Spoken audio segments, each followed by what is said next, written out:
Guys, I'm back.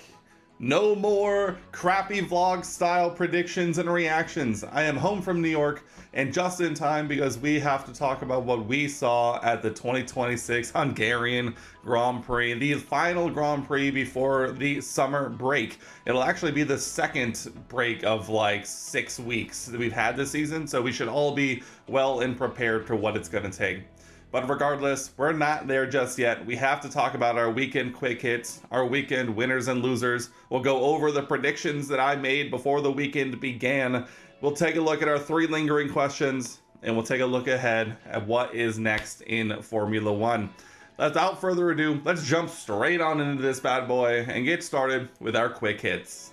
Where else could we start with our quick hits, as always, with our winner, Lando Norris, who decided that McLaren, I think, might have a new vice grip on the Hungarian Grand Prix. I believe, if my math is correct, they've won the last 3 in a row, I believe, including this one. Lando Norris takes pole position. Lando Norris wins the Hungarian Grand Prix. It was a dominant weekend for McLaren. Oscar Piastri was also there a lot of this race, but unfortunately, his gearbox decided to take an early break going into the summer, and so unfortunately Oscar had to retire, but he was also very much in a shout for not only just the podium but the win itself. That said, Norris gets his first win as a world champion, and it is at the Hungarian Grand Prix. It was a very, very good weekend for them, where we actually saw other Mercedes powered cars struggle a little bit. Alpine and Williams, who have been going through their own roller coaster of emotions this season, struggled a lot, as well as Mercedes, who actually was very lucky to even end up in a top 3 position. No Mercedes in the top 3 in qualifying, and then barely Kimi Antonelli in the 3rd in the race podium. It was a long weekend for Mercedes powered cars, but McLaren had the secret sauce, and they were able to come out and put on an absolute masterclass, as they also debuted their own Macarena wing. And so it is going to be very interesting to see if they're able to keep this run of form, but at minimum, they win the Hungarian Grand Prix. Going into summer break, that has to feel pretty good. And while McLaren did struggle to put a foot wrong, I think this race actually might have been decided, or at least shaken up, quite earlier on than this. We had a couple of very impact grid penalties going into Sunday. Lewis Hamilton, who was 2nd in qualifying, as well as championship leader Kimi Antonelli, both receiving grid penalties of 3 places. Lewis Hamilton, unfortunately, for impeding Oscar Piastri in Oscar's final Q3 run, and Kimi Antonelli for failing to sufficiently slow down following Max Verstappen's spin in Q3 at the end. He did lift, but the stewards determined that because going past the site of the incident, he was actually faster than his previous run, and therefore did not take enough mitigating action. And unfortunately for him, that landed him a 3-place grid penalty. He was able to recover to a podium. He scrounged together a P3, and in this one, I think that one is about as well as the Mercedes could have done. I think it was also impacted, obviously, by Lewis getting his grid penalty, and unfortunately not being able to start on the front row. Would have loved to see what this race looks like if Lewis was able to start there at the front. I don't know if it would have been enough to truly challenge McLaren for the win, but I do think that Lewis and that Ferrari were looking very good, and I would have loved to see what that had in store for it. And it, to make matters worse, Lewis also got himself a 5-second penalty for speeding in the pit lane in this one, in the race itself, which sort of put him back there behind his own teammate in the end. So a long day for them, and unfortunately it was not to be, and it ultimately comes through. And I do think it shook up the race a little bit. I would have loved to see what Kimi Antonelli and Lewis Hamilton had in store had they not gotten their grid penalties. I don't really want to go too much farther than talking before we talk about the Aston Martin surge forward this weekend.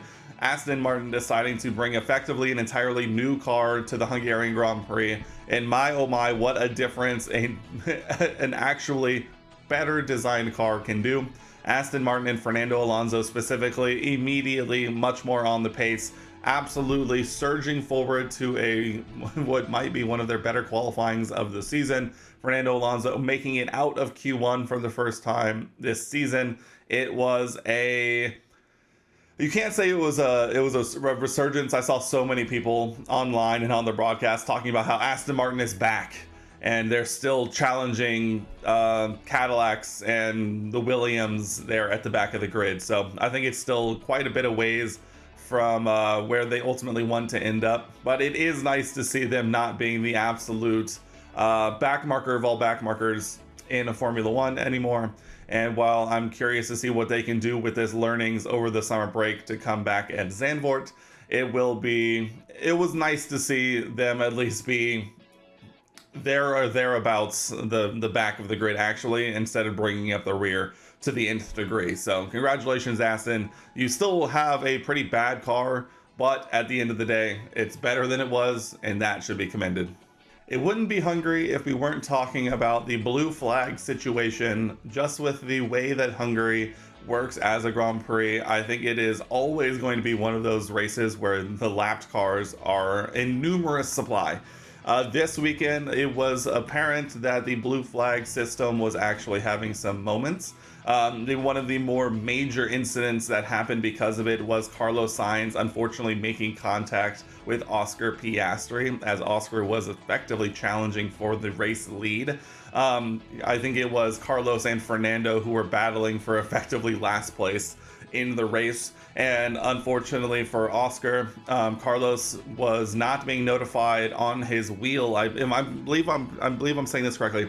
His wheel was not correctly identifying the blue flags for him, and he was missing all of the blue flag boards around the track as well, because they were not specifically indicating it for him. I think in other systems or when it's working correctly, it will flash the blue flag and then as well as a number.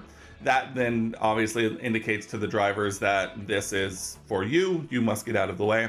Fernando and Carlos are having a big battle down through, was it turn 2 or 3? Carlos eventually tries to come back across to the racing line, where unfortunately Oscar Piastri was attempting to go around Carlos, and they make contact.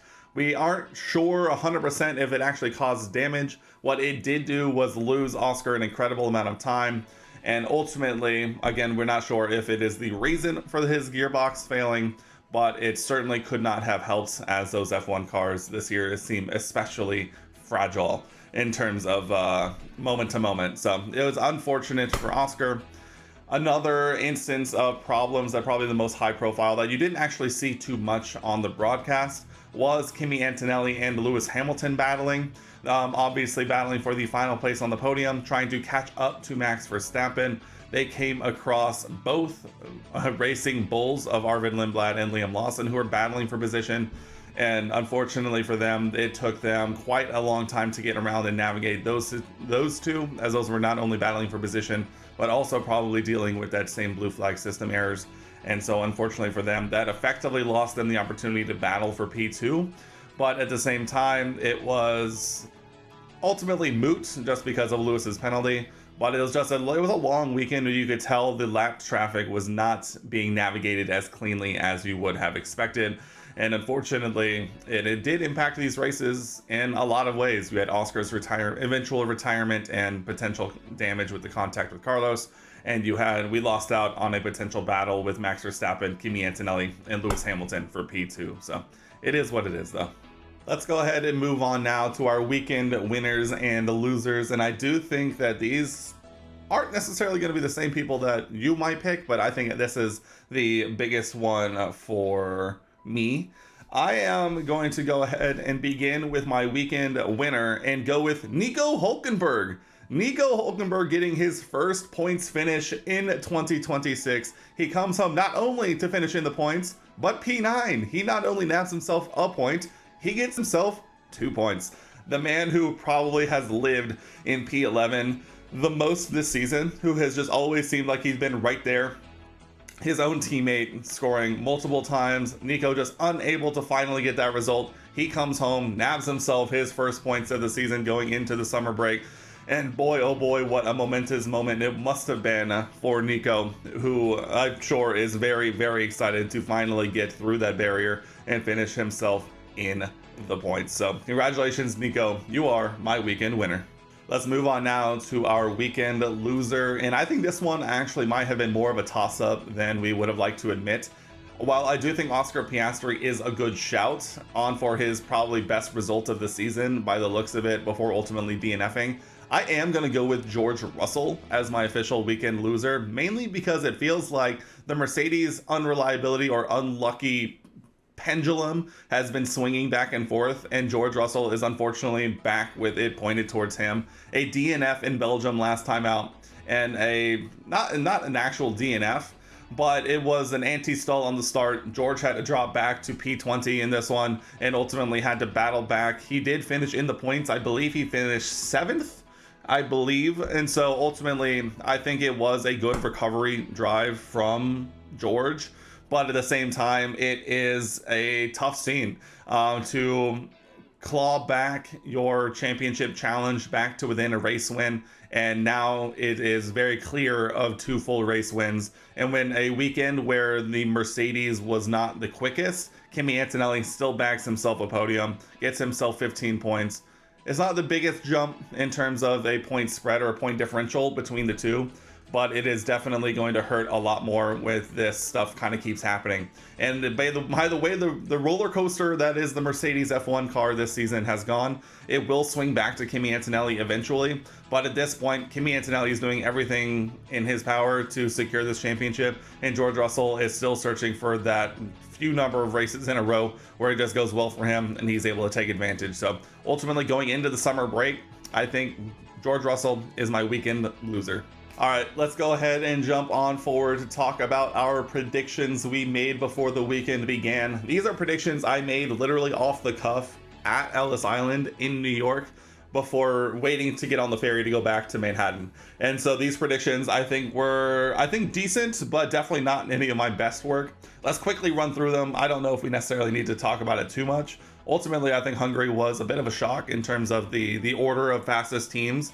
And so ultimately it seems pretty straightforward. Let's begin. My biggest positive surprise was Lewis Hamilton, which was looking very on until his grid place penalty and then his subsequent 5-second penalty in the race. He finished 5th, finished behind his teammate, and there's no way in heck I can give myself a point for that. He was definitely looking on. He was looking rapid all weekend, but it just unfortunately did not pan out. Biggest disappointment, I went with Gabriel Bortoleto, who finished in the points in Belgium. In this one, he did not finish in the points, finished behind his teammate who did finish in the points. I'm taking the point here. I do think that it is a bit of a disappointment. I think it was definitely there for the taking, but Gabriel unfortunately not able to deliver another points finish back to back. So we'll take one there, and I need that one because as we move on now to my qualifying top 3, I had a Max Verstappen and P3, a Lewis Hamilton P2, and a Kimi Antonelli pole position. I will point out that our qualifying predictions are based on the starting grid for the Grand Prix, and so while Lewis Hamilton did qualify second, his grid penalty unfortunately dropped him out, and we made the determination as part of the rules that if a driver earns a penalty in qualifying, then it unfortunately does not count. They receive that grid drop, and that is where they end up. So unfortunately, for the first time in probably a very long time, 0 points in my qualifying top 3 because my top 2 got grid penalties and Max Verstappen spun in his final Q3 run, and unfortunately that was it for my top 3. So unfortunate to say there, as we are marching towards a tough weekend. As we move on now to my race podium, I had a Kimi Antonelli win, a Lewis Hamilton P2, and a Charles Leclerc P3. Obviously feeling like Ferrari would benefit from the slower speed corners that Hungary has. Unfortunately, McLaren decided to show up in a big way. Kimi Antonelli did finish on the podium, but just not first, so that is a half point. And Charles Leclerc and Lewis Hamilton, unfortunately, best of the rest in terms of the podium in P4 and 5. So only a half point for my race podium. And then finally, my one crazy prediction, I went back to the tried and true Cadillac make it into Q2. Unfortunately, no. I should have said Aston Martin. I had completely forgotten that they were bringing an entirely new car, and I really should have just lived up to the hype there and predicted Fernando Alonso into Q2. Would have gotten that one correct, but unfortunate to say the least. But that is another 0 points, and that is only 1.5 points for me on the weekend. So tough scenes, but considering I made them up on the spot, and the way that the performance between all the teams shook out this weekend, I don't think I actually did too bad, all things considered. But if we take a look now at our community predictions championship standings, after 1.5 points for me, this is where we stand, with British TTG remaining on top. We're now on 37 points. Me in P2 with 34 points, and F1 Inferno bringing up the rear with 32.5 points. The rest remain unchanged. So a very tightly knit battle here. Obviously, everyone within 5 points of each other. All it takes is one good or bad weekend from someone to really make a big difference. We now get our own summer break to rest and recuperate and prepare for the Dutch Grand Prix here in a handful of weeks.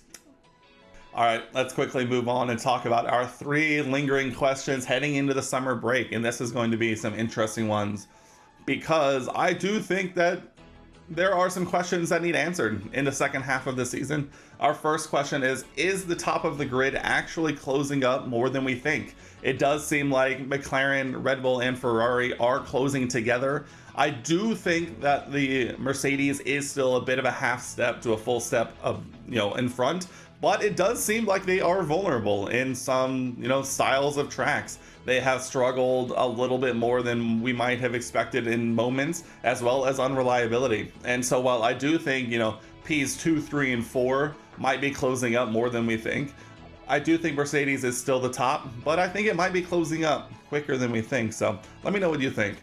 Second question I have is, will more teams winning / podiuming impact the championship? This is something that could start to come into play with less and less points on offer for, we'll just use Kimi and George in this instance. I know Lewis is in P2 in the championship, but considering the way that, McLaren are podiuming, Ferrari are podiuming, Max Verstappen is having a bit of a resurgence at this point, that just means there's going to be fewer and fewer points between the finishing positions of the championship contenders. And with Kimi Antonelli now over 50 points clear of P2, it is going to get very interesting to see who starts taking those big points. I think DNFs and big results negatively are going to start being some big swings. But ultimately, I think if you're George Russell, if you're Lewis Hamilton, you really need to be getting podiums as much as possible to truly challenge here. And Kimi Antonelli at this point is kind of probably moving into a bit more of a management mode. So gonna be focusing and thinking about this one a lot over the summer break. And then the final question, a bit more broad, but what are the teams going to be looking at over the summer break? I think each team has a specific goal or mindset of what they know they need to work on.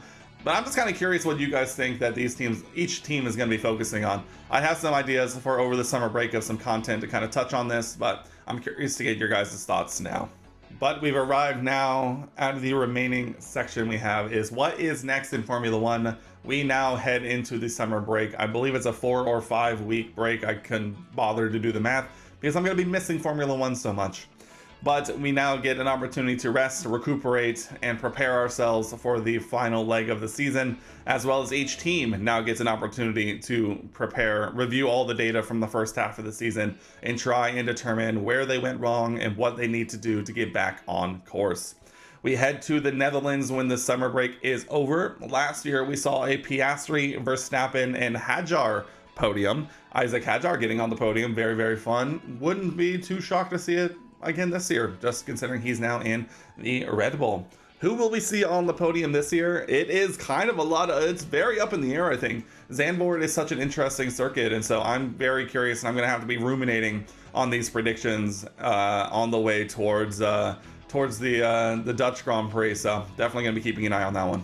There we have it, guys. The Hungarian Grand Prix is over. We now get a nice little break, but regardless, I'm going to be missing Formula One. I know the season has been very divisive in terms of what we got used to watching in the last regulation era to now.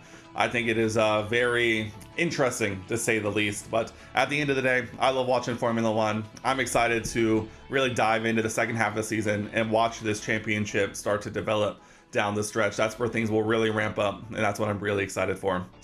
But as always, if you made it this far into the video, know that I truly appreciate you. Leave a like on the video, it really helps me out. Subscribe if you haven't already, and leave a comment down below what your favorite moment from the Hungarian Grand Prix weekend was. But guys, we'll be back with some content over the summer break. But for now, that is going to wrap things up for me here, and I'll see you guys in the next one.